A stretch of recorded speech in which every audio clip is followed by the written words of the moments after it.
Well, just before that, I understand that you went to when you graduated from sixth form and you got your A levels and they weren't good enough to go to the unis you wanted to go to. You took a gap year and went back to Nigeria. Am I right in saying that? That's right. I just want to get what was that like. So you're born in Nigeria. You've grown up in Nigeria till you're 7, I believe, and then you move to London and you become a London boy. You become somewhat British. You take on the identity of the UK. What's it now like moving back to Nigeria? How did people respond to you?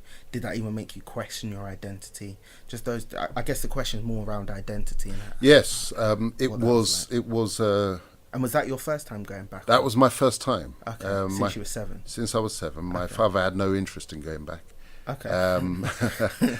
And it was my own decision. What made you want to?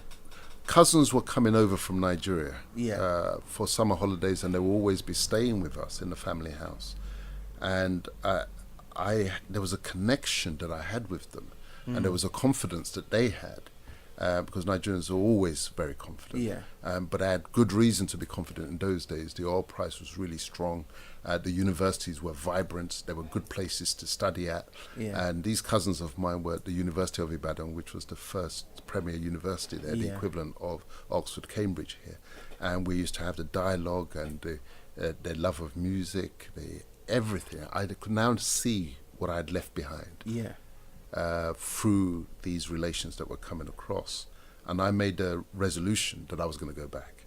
And so I took a year off from studies, got a job and saved to take me home. Okay. What were you doing? I was working in the Inland Revenue Tax Office in Edmonton, I recall. Okay. Yes, any job would do. Yeah. I got the job, worked in the tax office, saved the money, and went home for the holiday. And wow, what an experience it was. The sort of the return of the prodigal son, if you like. And I remember it was very emotional because as the plane touched down, I saw the earth of Africa once more that I had been away from since the age of 7. And were you 18 this time? 19? I was around 19. 18, 19. Yeah. It's been 12 years. But it's been a good amount of time, Indeed. And there was the earth.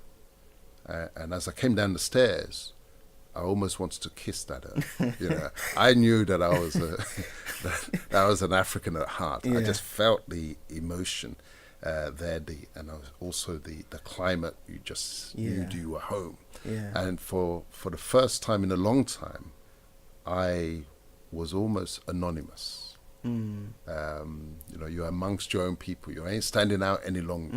You're amongst your own people at the airport, bus. Everybody's just going all over the place. They're only looking at you because of the clothes you're wearing. But of course, I quickly got my native, put my native on, feeling the part, and I was taken home to my village. My grandmother was still alive then, and she hadn't seen me since that kidnap episode. And so, from what I gathered, because she wasn't expecting you to go at all. She was. This was almost just like literal the return of the prodigal son. It really was. It really was. And she wasn't told that I was coming. Okay. And all of a sudden, I'm taken to the village by an uncle as the car pulls up outside the family compound. She's almost collapses at the sight of me. Almost collapses. And I remember sitting outside her house after the initial engagement and embrace, that it was Masquerade season. And I hadn't heard the sound of the Masquerade for a very long time. For a decade plus, And there was I sitting there. And that noise is terrifying. Yeah. When you start hearing those cowrie shells and the jingles and the bells on the feet and the thud on the soil. And all of a sudden it emerges from around the corner in twilight, just as, the sun is setting. Yeah. And wow, I was... So for those who don't know, because obviously I'm Nigerian, and speaking to my parents and my family, I've got an understanding of what that is. But for some of the listeners who might not be Nigerian or might be Caribbean or might even be Nigerian and not know about it, what is Masquerade season? What's the significance of masquerades? What are they?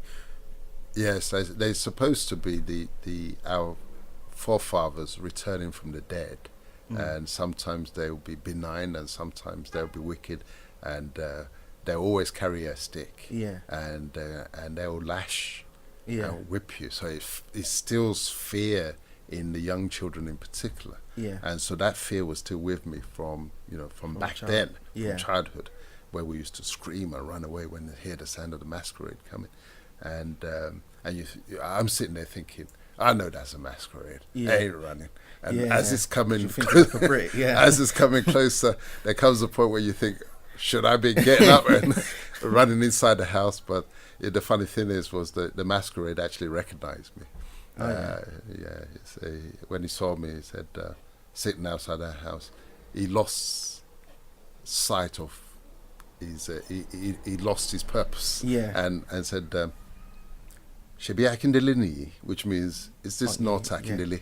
They're supposed to. They're not supposed to talk. And when they talk, it's a muffled voice. And, so he wasn't supposed to recognize me, but he gave the game away that it was one of my cousins. Or something.